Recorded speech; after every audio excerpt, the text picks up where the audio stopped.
अस्सलामुअलैकुम दोस्तों, उम्मीद है कि आप सब खैरियत से होंगे।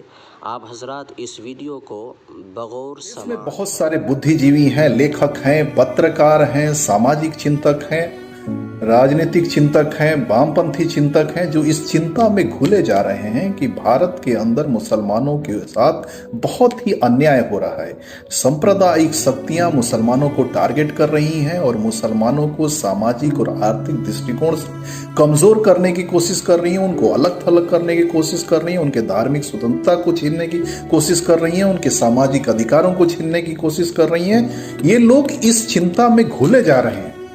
लेकिन क्या मुसलमानों को भी इसकी चिंता है? बिल्कुल नहीं। आज जुमेरात है, कल जुमा है। देखिए आप, मुसलमान व्हाइट कपड़े पहन के, सर पे टोपी लगा के, मस्ती से सुरमा इतर लगा के नमाज पढ़ेंगे और बिरयानी खा के सो जाएंगे। उनको इससे कोई फर्क नहीं पड़ता कि देश में और दुनिया में क्या चल रहा है और क्या नहीं चल रहा है। और इससे भी बहुत ज्यादा हुआ तो फिर शाम को किसी, अगर जो कुछ कमी रह जाएगी, शाम को किसी वलीमे की पार्टी में जाएंगे, वहां पे बियर और कबाब खा के अपना मस्ती से आके रात में सो जाएंगे।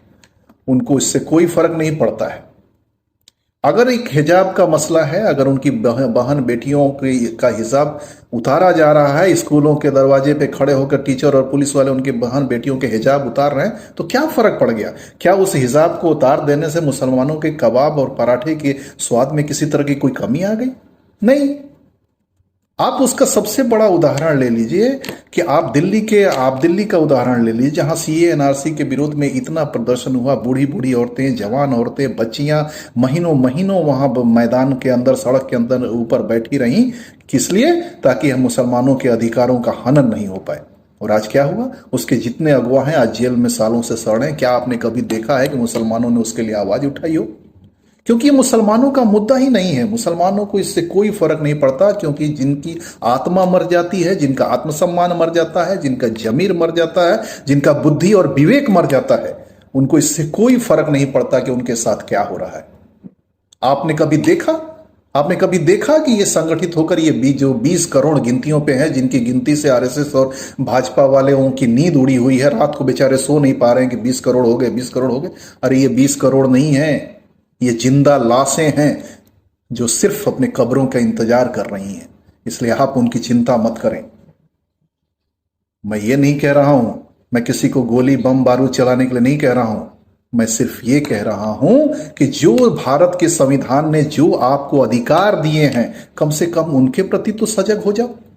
उससे आपको किसने रोका है? लेकिन नहीं, इनके लिए दूसरे लोग मरते रहें, दूसरे लोग इनके लिए चिंता करें, दूसरे लोग इनके लिए आंदोलन करें, दूसरे लोग इनके लिए धरना दें, दूसरे लोग इनके लिए प्रदर्शन करें। लेकिन नहीं, ये क्या करेंगे? ये तो भाई मुशायरों में जाके वाह वाह करेंगे, ये जलसों में जाके नारे तकबीर का नारा लगाएंगे, ये उर्सों में और मेलों में जाके भीड़ लगाएंगे। इनको इससे क्या फर्क पड़ता है? क्योंकि ये जानते हैं कि ज्यादा से ज्यादा इनका क्या होगा।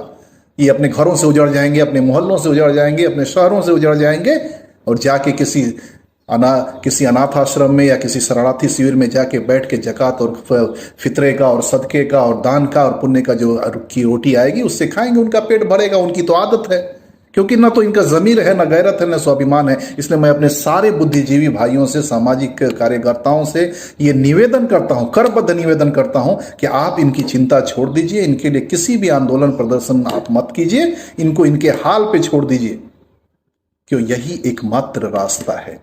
अगर ये बर्बादी की तरफ जाना चाहते